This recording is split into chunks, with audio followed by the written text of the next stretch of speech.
Hi Purgatory Pals, welcome to our first rest stop. Put your feet up, but stay alert. We are still stuck in supernatural purgatory. Yes, we are. We are stuck. But we found like a random picnic bench. And we're gonna sit there, maybe have some like lunch or something. We'll see. Yeah, I think it sounds super good. We'll get one of those weird blooming flowers that they needed for something, remember? Oh, In yes. season 15. Yes. I remember that. Wow.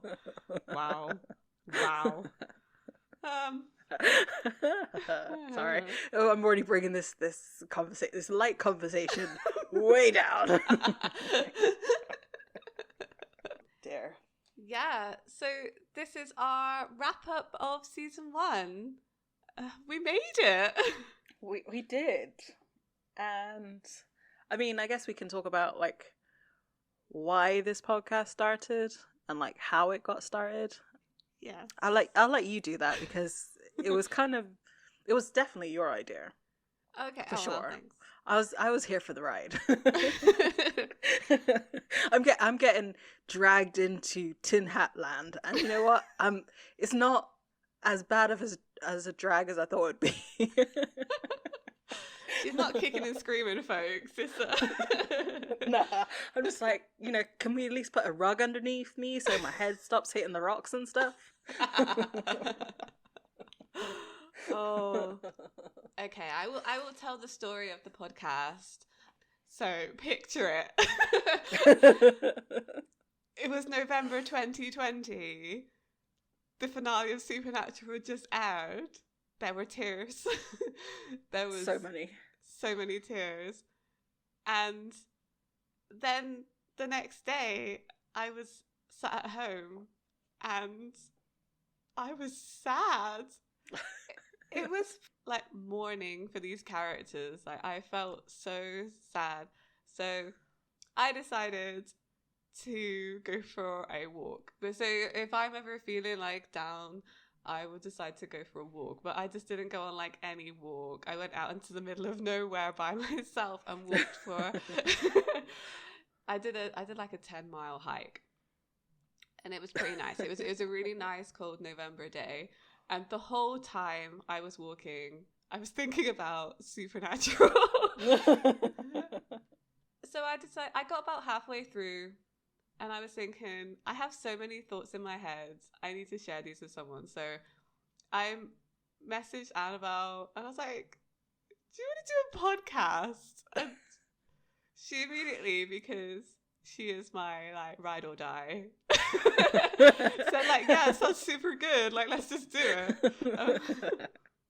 Yep. Yeah, that was pretty much it. So it also was like, I feel like we were talking about that finale for like every weekend for at least 2 to 3 hours for about 2 weeks before we actually sat down and started to record anything. And it really was like, we need more than just ourselves to talk about this. We need to get some people and like maybe like, even if nobody listens to it, let's just put our thoughts out there and see what happens. And this is kind of how it is. And we both said that we wanted to do a rewatch of it, especially with the lockdown going on. We had nowhere to go, so we're just like, you know what? Let's rewatch it together and talk about it. Yeah, so it's nice. I would honestly say we made this podcast thinking that it would just be for me and Annabelle, just for fun, and it's been amazing, like the engagement that we've had with people online, and it just really makes my weekends now, like talking about Supernatural and recording this. So yeah, we appreciate you. Yeah, definitely. And like, I think we've said it a couple times before, like we start off, let's say, distressed, but I feel like by the end of it, like it's kind of, we're not so like, we realize actually why we love the show. Like by the time we finish like an episode, like I think back to I think it was Dead Man's Blood that we both started like, why are we even watching this? Why are we doing it to ourselves? And then like by the end of it, we're like, oh no, yeah, this is why, because it's actually really good. It's true. Like, I'm falling back in love with the show, and I kind of wish it wasn't dragging me back in, but it is. So yeah, I'm fully looking forward to doing another 14 seasons of this podcast. Hope you have enough snacks. Yes. Oh dear.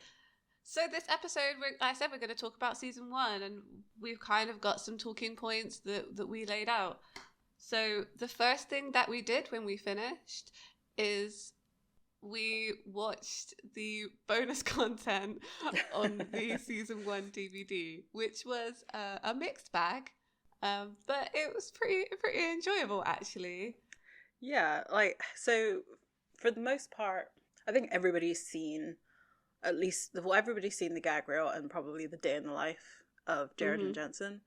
But the other feature with like the producers and Eric Kripke and the writers and things and directors, I feel like I hadn't seen that before, and that was actually kind of an interesting insight into like their mindset at the beginning of the show. Yeah, for sure. Like, I was saying this earlier, like, I can't believe that Kripke was like 31 during season 1, because that's like nearly my age, and I'm like, what were you thinking? But well, so he's a writer by like, you know, by trade, so he probably has stories like floating in his mind all the time. Absolutely. Maybe. I don't know. Who can't have imagined that it would go for this long? No. I mean, he bailed, so... True. Then it took a life of its own, so... Yeah, it was really interesting, actually. Yeah, you're right, to kind of listen to the influences and things behind the show. So talking about sort of like horror movies as inspiration and like slasher films, you know, some of the original ideas. Like, I really like... I always stick on this because, you know, I like cars. That the... Impala was going to be like a 1965 like Ford Mustang, which is, yeah, I could see it actually. I could see it. But then his neighbor like talked him out of it or something. So he got the Impala instead, which is amazing. Which, like, I love the reasoning the neighbor gave, like, oh, you can hide a body in there in the trunk. Yeah, like it's just got like a trunk space. It's like, I don't remember clearly, but did Kripke? Yeah, no, Kripke did say who the characters were. So it kind of makes sense that like he would think a body would need to be in the back. And I'm trying to think. I think Crowley is the only one who ever ends up in the back of that car, in the trunk of that car. And that's all I'm thinking of at the moment, and that's all I will be able to think of now.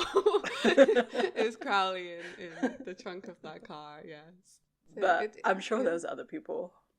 Yeah, it must have been. Yeah, I really like that. It's interesting to hear some of the writers as well and some of the directors. You know, some who stayed with the show and some, you know, those who didn't as well. Yeah, and talk about the atmosphere, because we always say like season 1 is really dark. Like, not dark as in subject matter, but as in like it's hard to see on the screen. It's physically dark. It's physically dark. So that was a choice, you know, to make it kind of look like these old horror movies, especially ones from sort of the 80s. They seem to draw a lot of inspiration from. I thought it was quite interesting as well. I thought also, again, like how Kripke was saying, oh, did you draw inspiration from like Buffy and X-Files and stuff like that? And he was saying, actually, no. I went back to horror movies, and like there's also the emphasis on like Americana and like American folklore. I thought that was really interesting too. I mean, it's obviously it's obvious, but at the same time it's not. Yeah. Like if you I guess because we're both English, so we don't really know like the Americana like lifestyle or like, you know, that kind of apple pie life type thing. That's not really like we see it on TV, I guess, but it's never done in this way. So it's kind of interesting that they took like this very like fanciful and like it's a very wholesome dream, I guess, and like Yeah. basically turned it on its head. Mm. But at the same time didn't. Do you know what I mean? Because Yeah. like they want their versions of the American dream, but at the same time like they have to fight all these monsters. Yeah, I kind of get it. Like when I first sort of heard as like like American gods and like Neil Gaiman's work as influences for Supernatural, like I didn't really get it. But the more I've dug into that, because like people who know me, I'm a huge Neil Gaiman fan, like huge. Yeah. And it was weird to me that I'd never made that connection before. But actually rewatching the show with that lens of like connecting those two styles, I really see it. Especially, yeah, you're right in the kind of like folklore Americana, like American Gods fits so nicely into it. I mean, the idea of the tulpa in this series is that like belief becoming real, and there are more. And I think I'm gonna continue mentioning these as the seasons go on, because I've seen quite a lot of parallels, especially in some of the like biblical references between like Supernatural and Neil Gaiman's work. Wouldn't that have been amazing if he'd done an episode? Like, how That did would they have been. never think of that? Because I'm sure he would have done it. Yeah, I mean, Yeah. that it would be very interesting to see what his take would have been on this, because he like Neil Gaiman's so good at relationships and like creating worlds. Like, I would love to see a Neil Gaiman Supernatural season, like that he wrote the arc for. I feel like it would tie in with like maybe like Norse mythology or something. I don't know what it would do, because I mean that's pretty generic for Neil Gaiman, but like even there's lots I could talk about on this actually. This could be the whole podcast, so I think I'll bring it up as I see it. But this one definitely, I think people were right. I kind of was dismissed it a bit when we watched Scarecrow, but actually they were right. The idea of the gods being brought over with the people there is very much in that theme, and definitely in the Tulpa episode that is as well. So I'm interested to see where else I'm seeing those parallels now.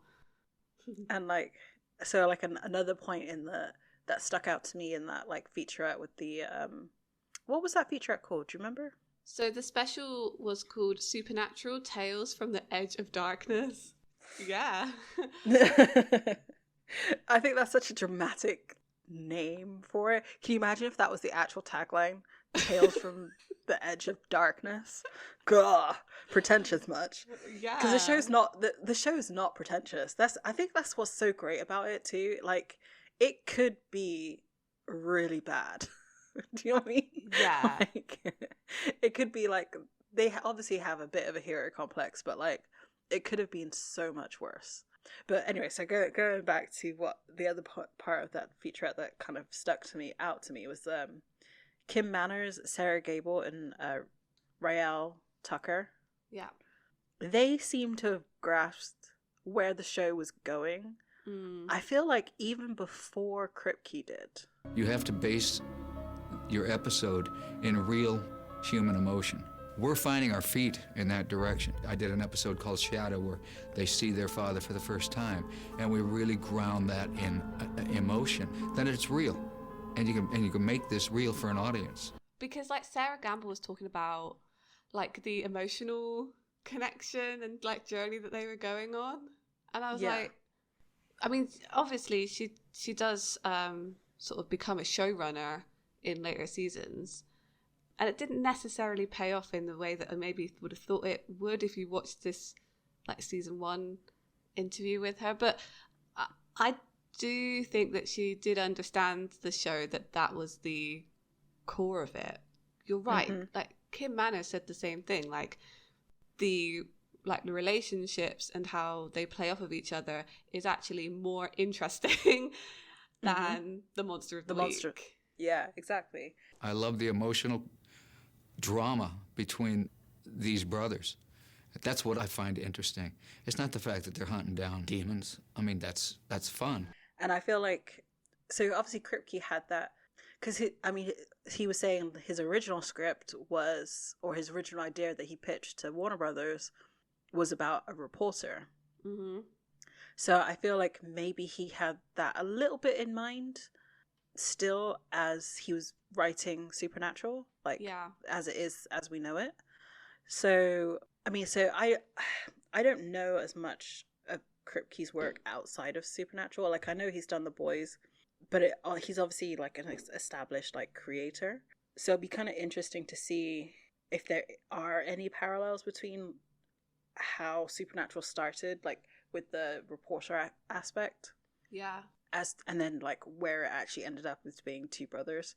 Like, is he really that good at, like how we say with Neil Gaiman, he's really good at doing relationships? Mm-hmm. Is he that good at doing like those kind of connections between people? Because he seems to understand the family, I guess, a little bit in the sort of the main episodes that we do see. And like he's very good at pulling at heartstrings, and emotions. But I feel like sometimes there's like a lack of like connection to the rest of the world. Yeah, I think so. Like, I think you're right. If he had been like a lonely journalist going from place to place, it wouldn't have been as compelling, because just watching one person deal with stuff by themselves is kind of boring unless you bring in other people for them to play off of.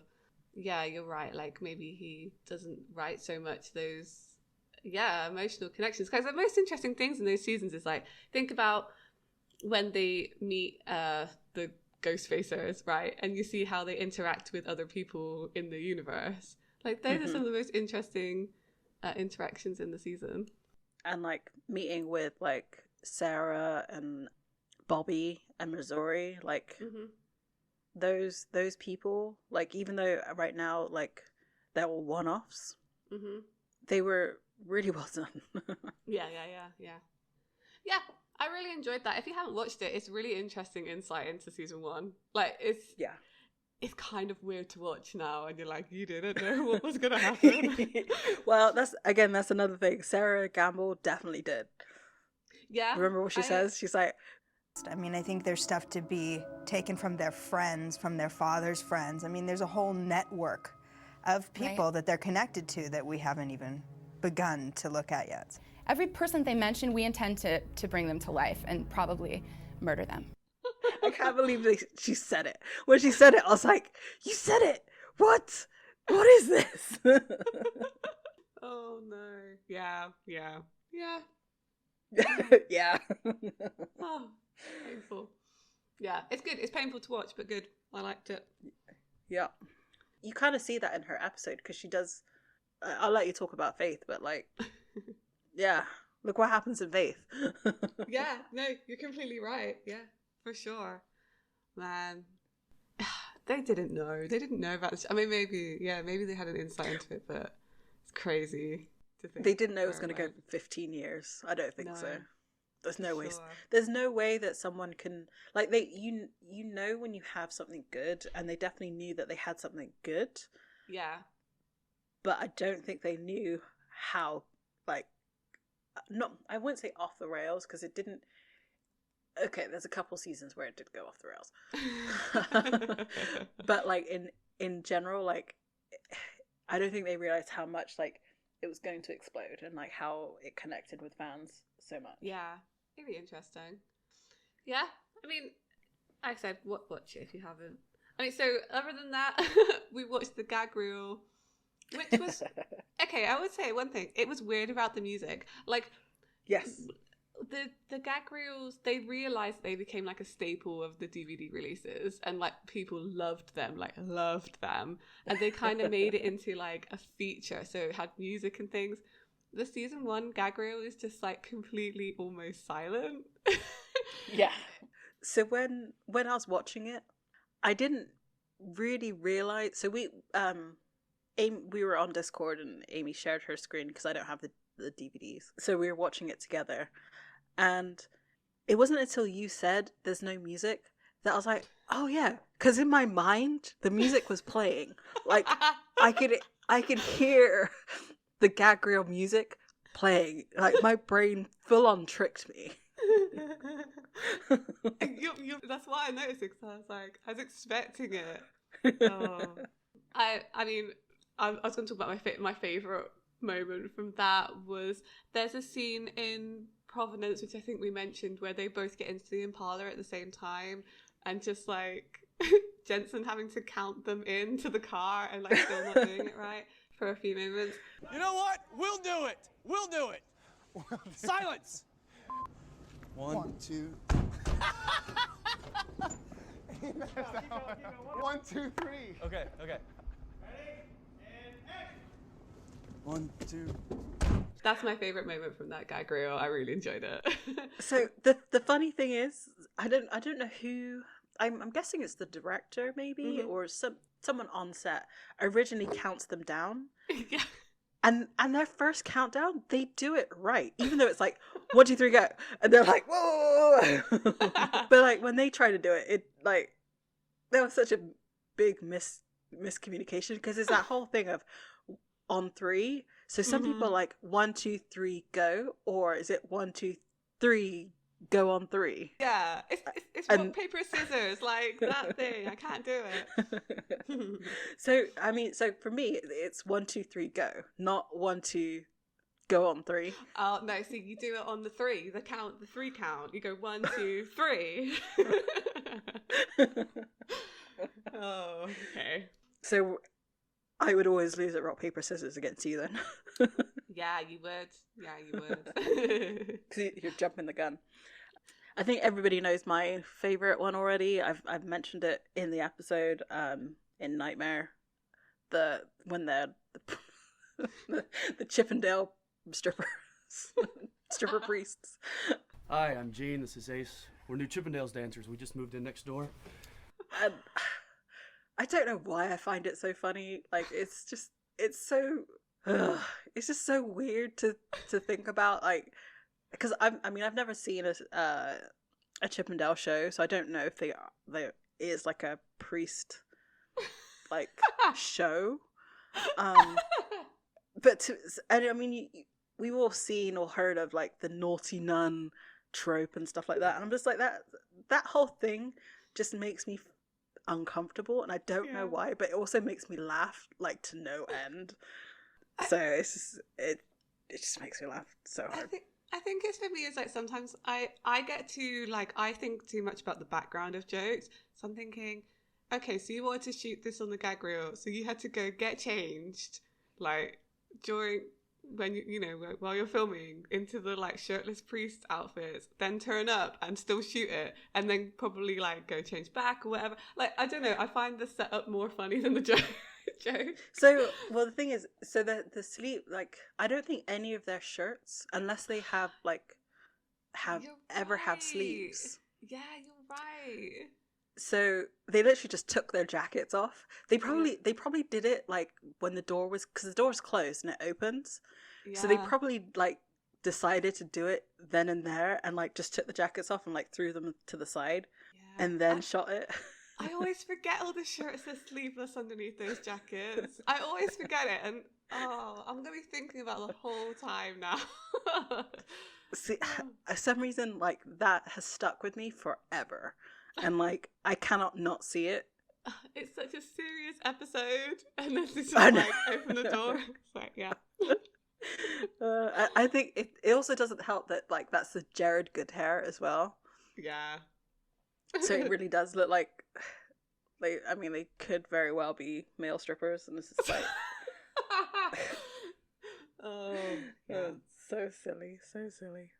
There's a lot of cuts of like Jared being Jared, basically like making people laugh when it's their like turn on camera, and it's like an over. I don't know what that shot's called, where it's like over their shoulder, but like he's been doing it since season 1 to like guest stars, even not even just like. I think of the whole I think with Sarah, like the Provenance episodes, and like there's so many outtakes from that where Sarah or the actress who plays Sarah is like cracking up because of what Jared's doing.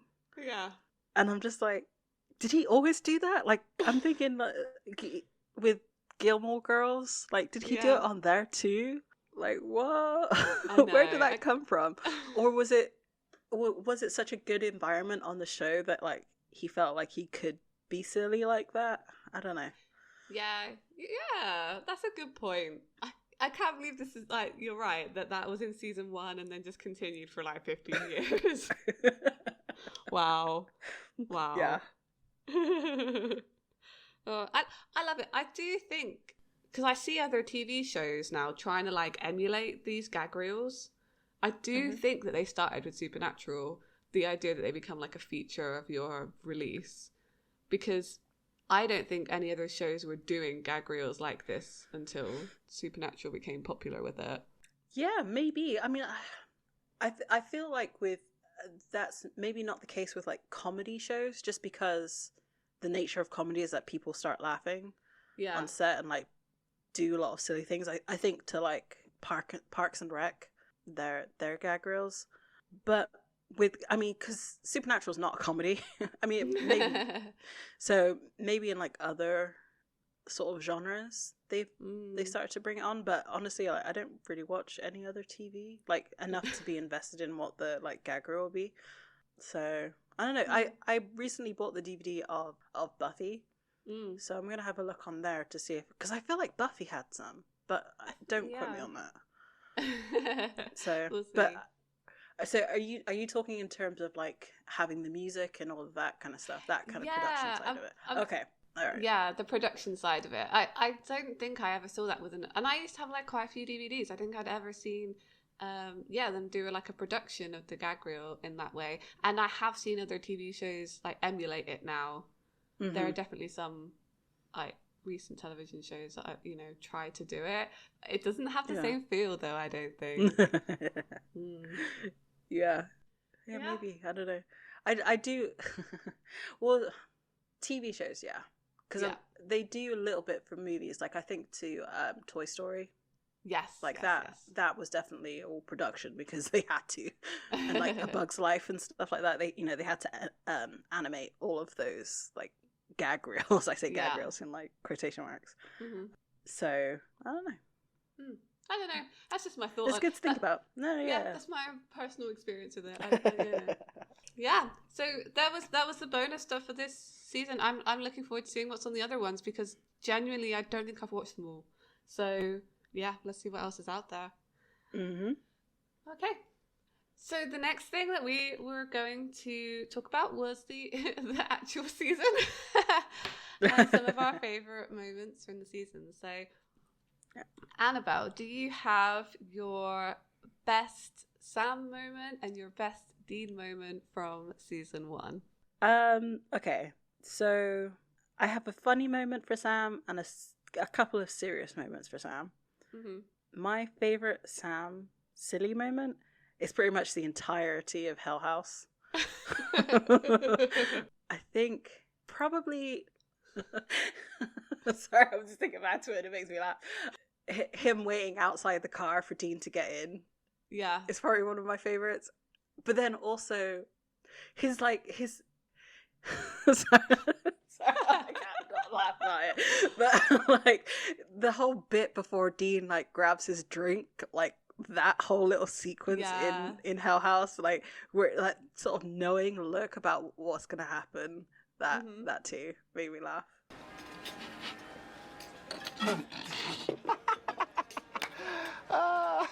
You didn't. Oh, I did. So yeah, good. That's probably my favorite silly moment from Sam. My favorite serious moment is my first one's probably in Nightmare.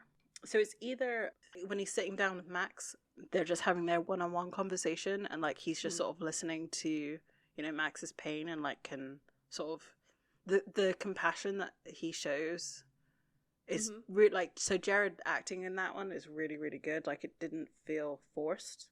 My other moment from that episode is after he's managed to like fling the closet door open and he gets upstairs and like he's trying to like talk down Max. That also like for some reason really hit hard. Yeah.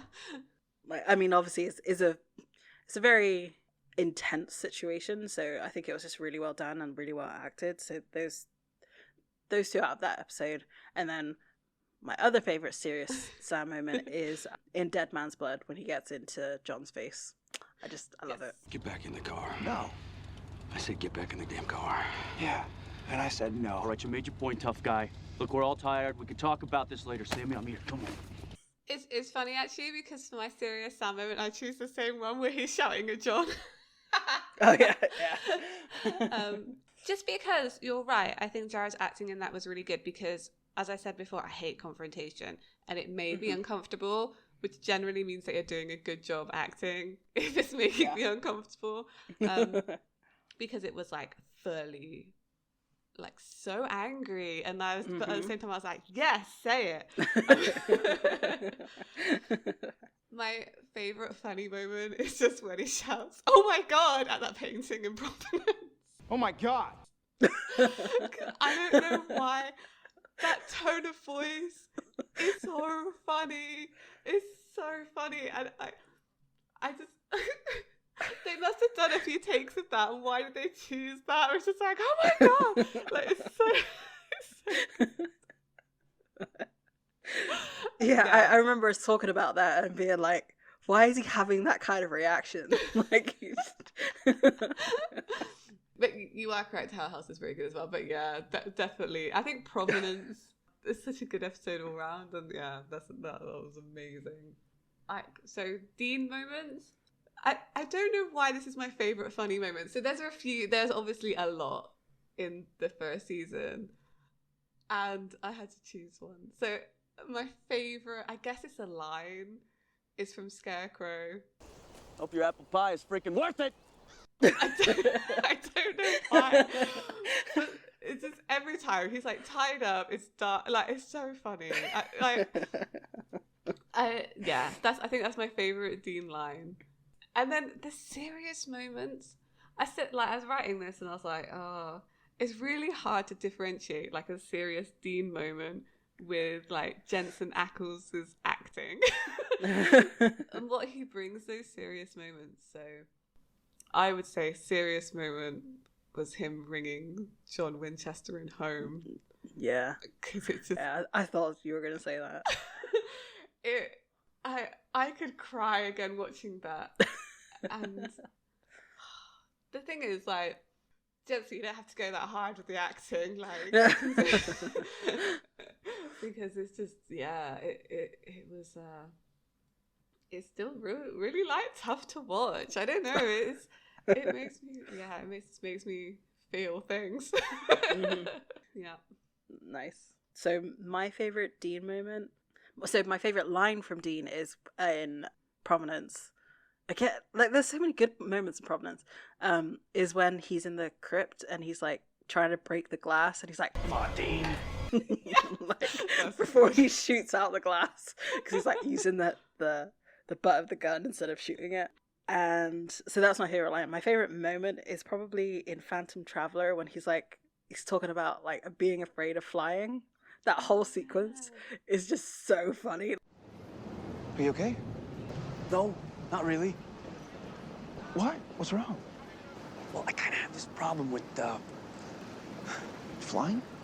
It's never really been an issue until now. You're joking, right? Do I look like I'm joking? Why do you think I drive everywhere, Sam?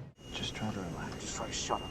I actually rewatched it before we started this because I was Yeah. like, I have to watch it again because he's just like so uncomfortable with the idea of flying, and it's just so like, I guess this is like one of his first like vulnerable moments, and it's just it just made me laugh so hard. Yeah. And it still makes me laugh now. And then I would say like my favorite Dean moment is probably from Something Wicked, when he's explaining what the Striga is like, and like that last sequence of the flashback. Yeah. Where it's all that like monster lighting on him, and he's just sort of explaining like how it was all his fault that it got away. I was like, no, it's not. Yeah. Yeah. So Like so much good stuff in this season. Like season 1's so good. mm-hmm. I could talk about it forever. There's also the classic lines as well that we haven't even brought up, like saving people hunting things. Yep. And the bitch jerk thing, and like all of those lines. So I mean, that kind of leads on kind of nicely into like our favorite episodes, because for me, it's the pilot episode, or because it establishes who they are, and again, not the saving people hunting things doesn't come in until the next episode, but all of those other lines, like driver picks the music, all of those classic things start in that first episode. And like I know I spoke about it when we recorded that first episode, that I was so shocked that everything, they did such a good job of building the foundation for this show in that pilot episode. Like everything in that featurette, they were saying, like, you know, they established the soundtrack because of the line that they use about having mullet rock music. And like I mean, granted, Netflix, you know, screwed the pooch on that, but like yeah, like I said, just a really good solid foundation for where this show was going to eventually go. And like the callbacks to the pilot, it's just, I don't know, so I rewatched it like without taking any notes and just watched it to watch its sake, and it got me pumped for the show again. Like I got so excited about watching this show again just from watching the pilot, and I think that is like a really good indicator that like they had a solid idea, they had a really good director, they had really good idea, like everything just worked really well. Granted, there's a few little cringe moments because, you know, they're getting their feet, you know, Jared and Jensen are trying to work each other out kind of thing. But like overall, it's just, I don't know, it was so good. It was so good. I agree with you. I think it's a really solid episode, which like a lot of people, like if you watch other pilots for other TV shows, I don't know that I've seen one that's been as good. Like there's often things that are still shaky, or you can see where the characterization wasn't quite right, or like it's little things like costumes sometimes that get me in the pilots of TV shows. But like, yeah, with this one, it's like, it was like fully fleshed out. It fits well into the whole season, and it doesn't feel like a pilot, despite being called that. It feels like the beginning of a story rather than like this is the idea for the show, and like we're gonna change it from here. Whereas this was like, no, this is the beginning of their story, and we're gonna build on this. So Scarecrow is my other favorite, and I think more for the monster than anything. Again, it was really well done to have like, just, I think it's the attention to detail in that like they could have just used a puppet or like a mannequin or something, but the fact that they decided to use a real person dressed up as like standing there just made it so creepy. Like it was, I mean, there was a couple of things in the episode that I was like, like it felt a little bit rushed, but like the introduction to Meg was amazing. You know, them splitting up was a complete deviation to like where I thought that the show would go. Like I didn't think that would ever happen, but it does. And like sort of seeing their strengths apart, and like then their strengths together, and like weaknesses together and weaknesses apart. And then my last favorite episode is Hell House. It's such a fun episode. It's like it's an indication of like, as serious as the show could be, they can also have a laugh as well. Outside of like their one-liner jokes, but like the entire episode is just funny. It's just funny. Like there's nothing, I mean, there's nothing too serious about it beyond the fact that this Topper could like potentially get out of hand, which they never address again, but that's but like, and then the introduction to Harry and Ed, and just like, I don't know, it was very well done. I like that one too. Yeah, I agree with you. They're solid episodes. To be honest, I'll be honest, like picking my favorite episode was tough. I nearly chose Provenance, like which is surprising for me because, I mean, obviously my favorite episode is Faith. Like, yeah, it obviously it is. But I did nearly choose Provenance. It's a decent episode, and it's fun, and I like the introduction of Sarah, like a third character into their dynamic, really works. Surprisingly. Yes. So I think that was great. But yeah, I mean, obviously my favorite episode of season 1 is Faith. There's just so much in it that's good, and I think it stands out from the first season. because of its like themes, and it also sets up so many ideas for later on, completely, I think, unintentionally. Yeah. So yeah, I think it gives you like an insight, because I think that's the thing that's really interesting is they're talking about like Americana and folklore, but until Faith, like religion isn't mentioned at all, really in Supernatural. But that's very true. That's a big part of American culture. I would say more so than it is like, you know, in the UK.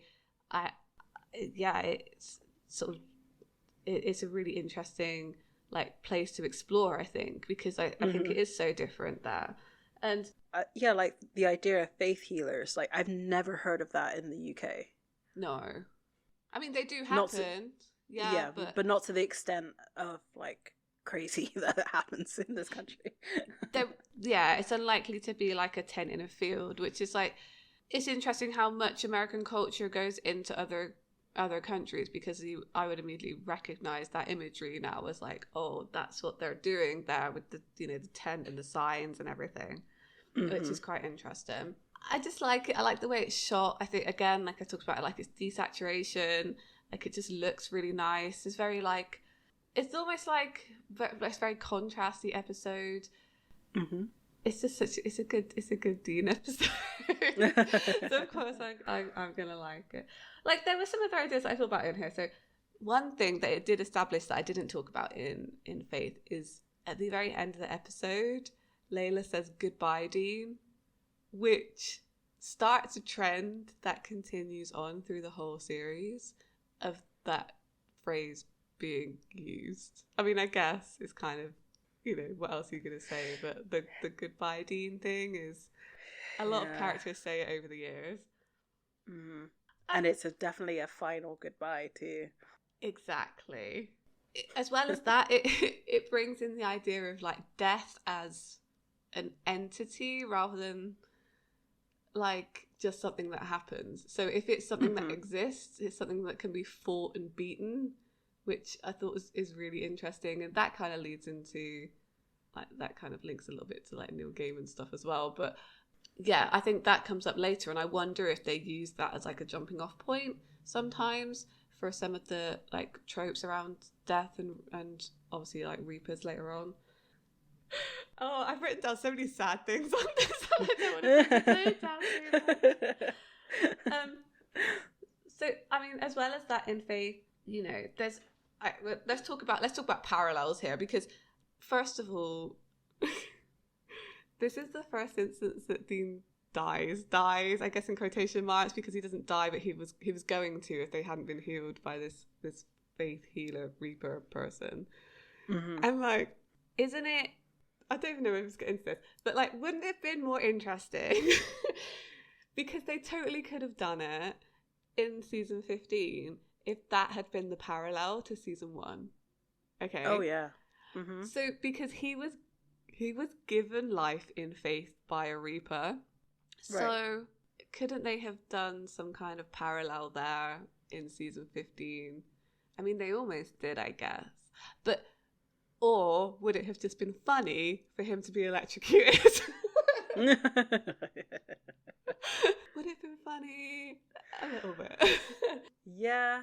You know, like, okay, so I'm gonna pose a hypothetical. Okay. All right.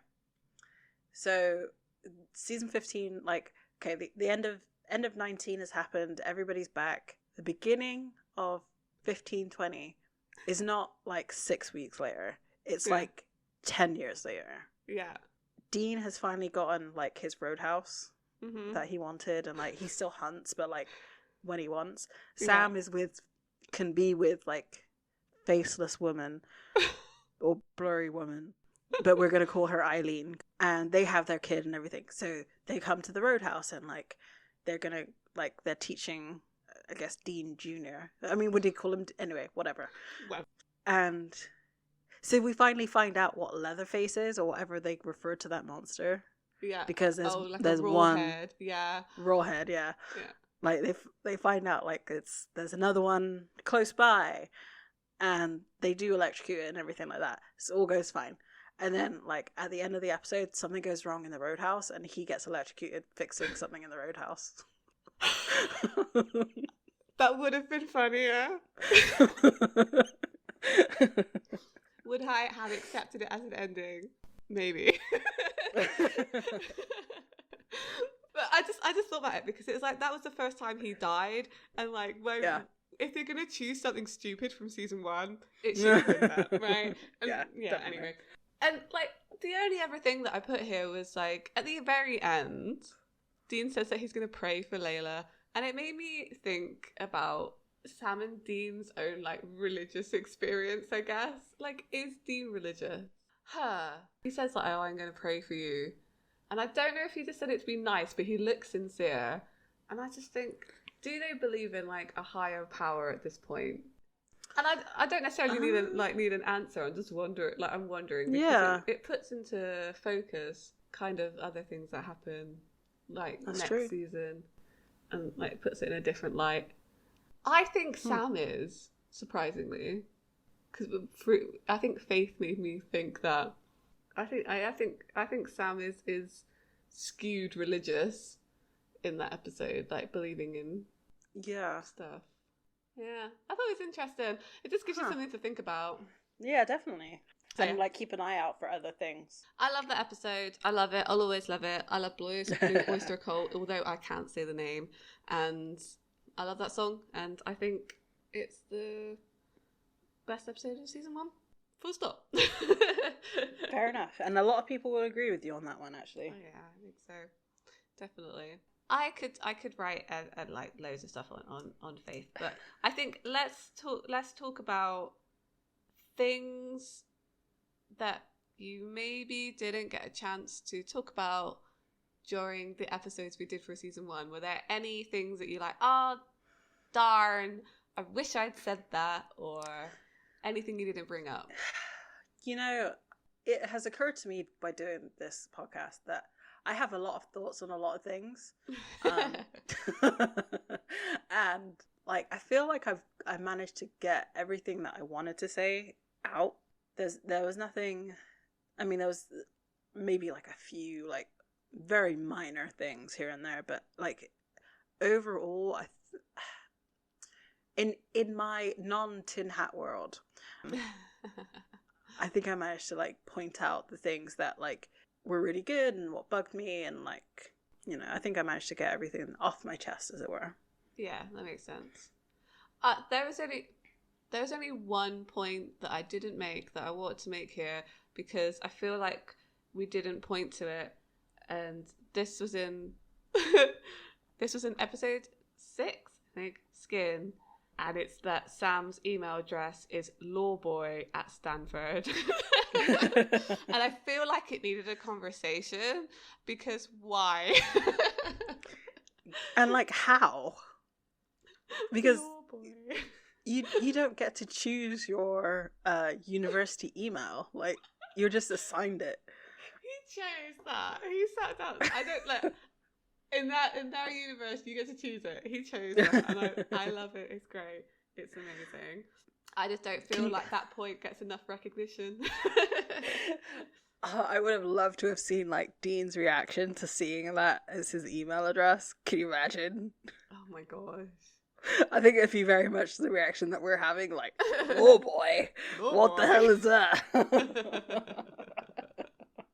I kind of want it on a shirt. I just want a shirt that says "Little Boy" with no context. It's just yeah, that's such a there's very much a choice. Yeah, I love that.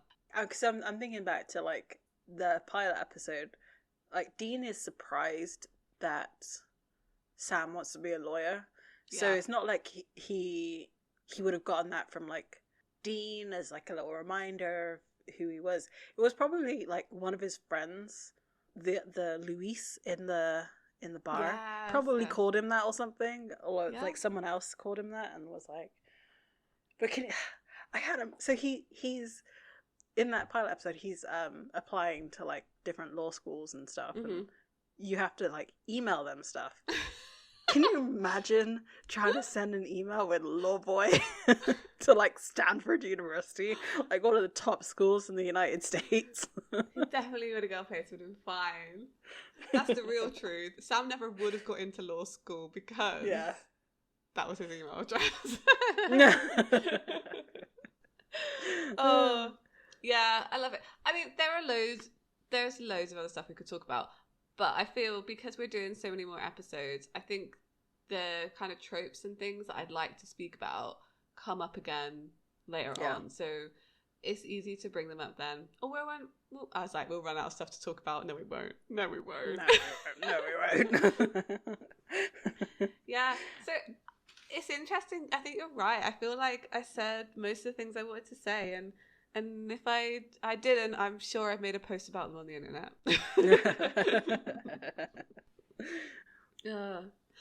So during my research for this wrap-up episode, and I asked a few people online because I genuinely wanted to know what the fandom was like in 2005, 2006, because I was a teenager. I spent all my time on like Bebo. And so I did a little bit of digging, and it made me a little bit like nostalgic, because you do realize sometimes how much stuff is lost on the internet. Like, I know there's the Wayback Machine and there's a lot of archiving, but I didn't find as much as I wanted to. And I'm sure people could link me to other resources and things, but most of the stuff I found was on LiveJournal, and it's really interesting to see what like a thriving fan community it was already becoming at that point. I don't know how long the Supernatural fandom lived on LiveJournal. I was finding stuff up to maybe 2008, but there, but I think a lot of message boards and things were on there. There must be fans who still prefer that format of like chronicling things, like more in message boards and stuff. And I do wonder, where that section of the fandom went to when kind of LiveJournal wasn't around. I mean, LiveJournal's still there, but it's not as friendly a fandom space maybe as it used to be. So I wonder, I reckon there must be Supernatural message boards out there. Obviously there are other homes for fandom now. So yeah, I did find some stuff. To be honest, like if you're interested, go and have a look at it. I would say that the Supernatural wiki is a really good resource. That's where I found a lot of the fandom stuff, and it's interesting to go and read what people were thinking about the show when it was airing. I think is really cool. I did get one comment from one of our listeners, which I thought was really funny. So we were talking before about, I think it's Skin and in Hell House, where they appear shirtless. And on IMDb, it claimed that fans were calling for this. And the person who messaged me kind of put it into context as like, well, no, not in this way. We weren't asking them to be shirtless in this way. We just wanted them to wear less shirts. It's about the layers. I was going to say, like, we saw the take of them just being in like t-shirts with something wicked. That purple Greyhound shirt. Like, was that like a response to that? Oh my gosh, I hope it was. Like, yeah, you want to see them in just a t-shirt? Have this t-shirt. How do you like it now? And this is why we have them in flannel and jackets. They have no fashion sense. Don't pretend they do. Yeah. That's it. I think Skin was partly a response to that, surely, because like obviously you see him take off his shirt and then it's literally like shirt and then the like actual skin starts coming off. So which is So, but yeah, according to this person who messaged me, it was more about layers than it was about seeing people shirtless, which is an interesting insight to me. I think the show was popular from the out with the same sort of fan community it is now. It's really interesting because I don't know when they picked up on that demographic and were like, oh yeah, we need to be catering to this demographic. I don't know. That is kind of interesting because you would think, because it is quite an emotional show. Like, it really is. And even from like the get-go, because I'm not sure how much of like Americana really caters to women. Yeah. Because I think of like the 1950s. Mm-hmm. I feel like that's peak Americana. 1960s as well, which I mean it comes across with the car too. So I have that kind of idea in your mind as to like where this show is kind of trying to aim for. Yeah. It's not particularly appealing to general women, especially like nowadays. I don't want to be sexist here. To me that is like the American dream is kind of a little bit sexist and racist. And I mean, so I've mentioned this to Amy before. Like, I was thinking about, can you imagine this whole cast if it was like black people? And I made like a short list of like who would be who, and then I kind of abandoned that thought because I was like, everything that they tried to do in this show, like giving the fake IDs, like just sort of walking into properties and stuff. Yeah. That wouldn't go. Like they would be arrested in that first episode, like straight away. Yeah. So like this show is definitely meant for the big, like, and you see it kind of with the, like, in that featurette, the majority of the people that they interviewed were men. Like, and I'm not saying necessarily that none of this is to say that this is bad. I don't want to come across as like this is like a bad thing, but it is nice to sort of keep in mind that I don't think it was meant for women at the beginning. Yeah, I agree. And it's not just this show. It's a lot of shows. It's a lot of shows and movies and things that have happened this way, where the fandom becomes like, honestly, like majority women. I would say that's probably true. I mean, you've been to conventions with me, you know. Yeah. I like it. I like the fact that we can kind of take these things and make them our own, if that makes sense. But it's always good to keep in your mind, exactly what you're saying. Like, who is this catering? Who is this supposed to cater for? Like, who is it written by? I think it's really interesting. Yeah, I think that's interesting. Yeah.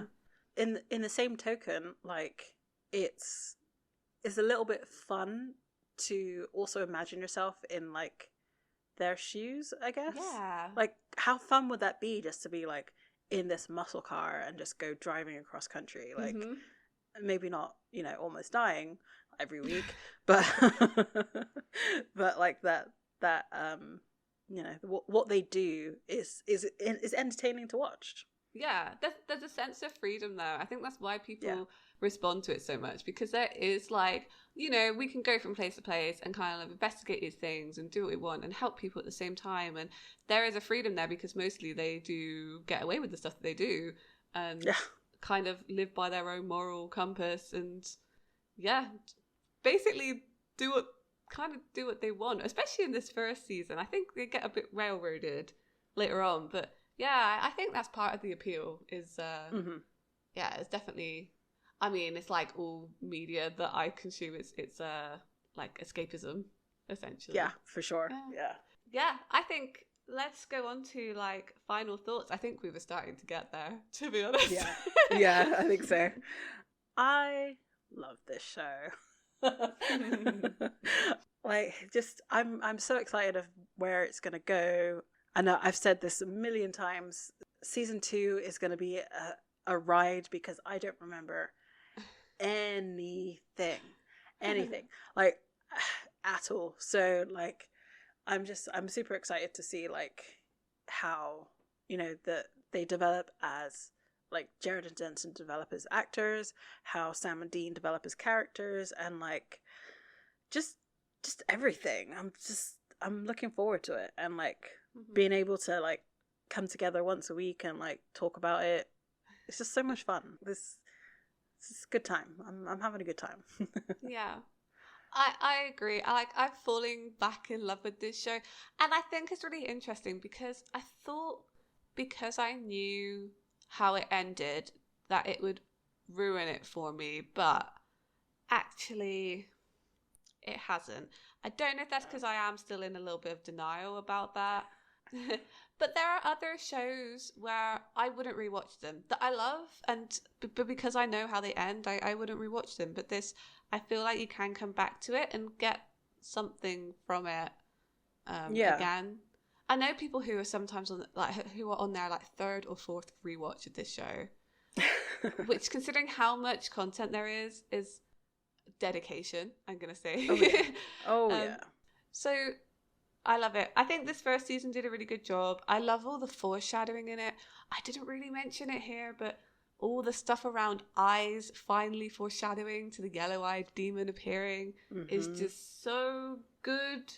Like, it really, this show, because I was watching it when I was like fairly young, I guess, it was one of the shows that taught me to look for like subtext and like clues as to what was going to happen. And yeah, again, interesting to see where that goes. I can't wait for season 2. I'm so excited. Yes. So season 2 starts off with In My Time of Dying. Oh, this episode. This is gonna be fun. Sorry, I'm you know what? You know I was saying how I don't remember any of season 2. I'm looking at like on IMDb, you can like look at the episode list. I'm just sort of scrolling through and seeing like the episode stills, and I'm like, wait, this is this? This is not. This doesn't happen now. And like actually a lot of it's coming back. So the next episode, it's gonna hurt. It's gonna hurt. Yes, so we will see you next time. So thanks, Purgatory Pals, for completing the first leg of this journey with us. I hope you enjoyed your rest stop. Please continue commenting, sending us anything you want. It fuels us. It's snacks on the road. Your comments are our peanut M&Ms. Not peanut M&Ms. What are you talking about? Ugh. Just regular M&Ms. What's this with this peanut deal? So let's get our stuff and hit the road, and we'll see you next time. Bye. Bye.